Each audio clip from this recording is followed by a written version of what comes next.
Assalamualaikum warahmatullahi wabarakatuh. Prabowo adalah sosok yang fenomenal, sosok yang sangat dikenal di Indonesia khususnya, karena beliau salah satu kontestan dalam pemilihan presiden, bukan hanya satu kali, bahkan sudah 3 kali. Pertama, beliau menjadi calon wakil presiden bersama Megawati Soekarno Putri. Yang kedua, beliau maju sebagai calon presiden dengan cawapresnya waktu itu Hatta Rajasa. Dan yang ketiga, beliau maju sebagai calon presiden dengan cawapresnya pengusaha muda Sandiaga Salahuddin Uno. Tentu sosok seperti ini adalah sosok yang jarang, bahkan hampir tidak pernah dalam panggung politik nasional kita. Kenapa? Karena seorang tokoh yang dalam 3 kali pilpres itu memakan waktu rentangnya itu sekitar 15 tahun. Itu haruslah tokoh yang memiliki stamina, baik itu fisik maupun mental, untuk bisa masuk di rute itu. Dalam kurun waktu yang sedemikian panjang, akan banyak perubahan, akan banyak situasi yang terjadi, akan banyak pergeseran-pergeseran. Hanya tokoh yang kuat, tokoh yang punya kapabilitas, tokoh yang punya keteguhan pendirian, dan yang paling penting adalah tokoh yang memiliki dukungan rakyat yang luas lah, yang mampu terus bertahan dan maju dalam kontestasi yang sangat kompetitif tersebut. Sobat muda, dalam setiap pemilihan presiden ada banyak tokoh yang ingin maju. Ada banyak orang, ada banyak partai politik mencoba mengusung beberapa tokoh, beberapa figur. Tetapi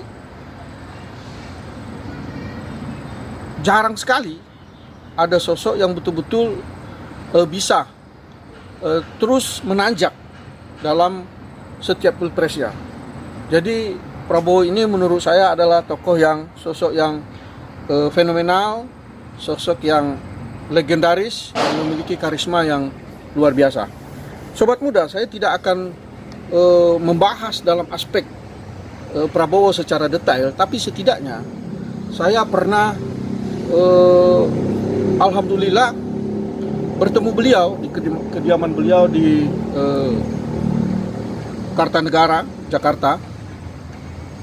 Ketika itu saya melihat bahwa memang dalam Pilpres 2019 lalu Prabowo memiliki dukungan yang sangat luas, sangat masif, bahkan dengan Presiden Joko Widodo waktu itu sebagai incumbent dengan dukungan yang otomatis sebagai incumbent kuat dari infrastruktur yang ada, Prabowo bisa mengimbangi, bahkan nyaris mengalahkan. Nah, ini tentunya ada hal-hal yang di luar rasional kita secara umum, tetapi fakta-fakta ini menunjukkan bahwa ada sesuatu kekuatan yang memang menggerakkan dan bergerak secara mandiri, secara sendiri-sendiri, secara berombongan, tetapi semuanya itu tentu situasilah yang membuat mereka betul-betul bisa bergerak secara masif tersebut. Sobat muda, saya bersama tak tanggung-tanggung waktu itu calon legislatif dari partai yang berbeda dengan Prabowo. Beliau Gerindra, saya waktu itu di Partai Golkar bersama teman-teman yang juga calon legislatif. Saya juga calon legislatif, beberapa teman juga saya calon. Khususnya saya ucapkan terima kasih kepada sahabat baik saya, Bung Fadli Alimin Hasim, Bung Arsi Divinubun, Bung Rian Rela Halat, Bung Arjus Jelani, dan yang lain-lain. Banyak sekali waktu itu, bahkan kita berkumpul untuk mendeklarasikan dukungan dengan konsekuensi tentunya dari partai yang menaungi kita. Tetapi keyakinan kita bahwa betul-betul Prabowo memiliki keinginan membangun bangsa ini, karena dalam rentang pasang surut perjalanan hidup beliau tentunya kami juga menilai dan kami melihat konsistensi beliau untuk memperjuangkan khususnya adalah masyarakat ekonomi bawah, kemudian nasionalisme, kedaulatan bangsa, kedaulatan ekonomi, dan itu menjadi cita-cita proklamasi kita. Ini yang betul-betul membuat kami akhirnya memutuskan memberi dukungan itu. Sobat muda yang terus bekerja dan bergerak untuk maju. Pada kesempatan itu kami mendeklarasikan dukungan di Hotel Crown Jakarta. Tak berselang, hanya beberapa hari setelah itu, alhamdulillah kami diterima di kediaman pribadi beliau di Kertanegara.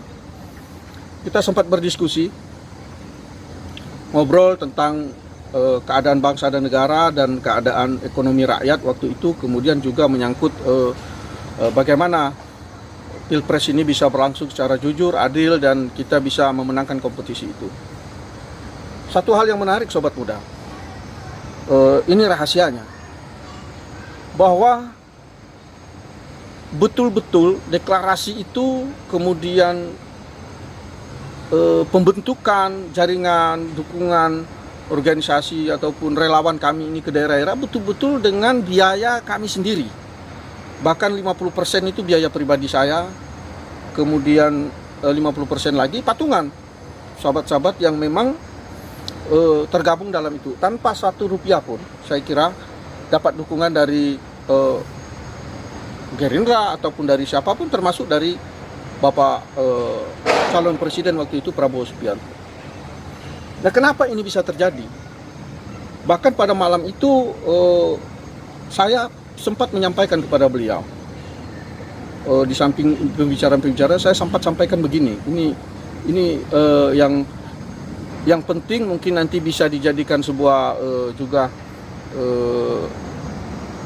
rahasia bisnis mungkin seperti itu, ataupun bisa jadi kekuatan daripada teman-teman entrepreneur muda. Saya sampaikan pada Prabowo waktu itu, izin Jenderal,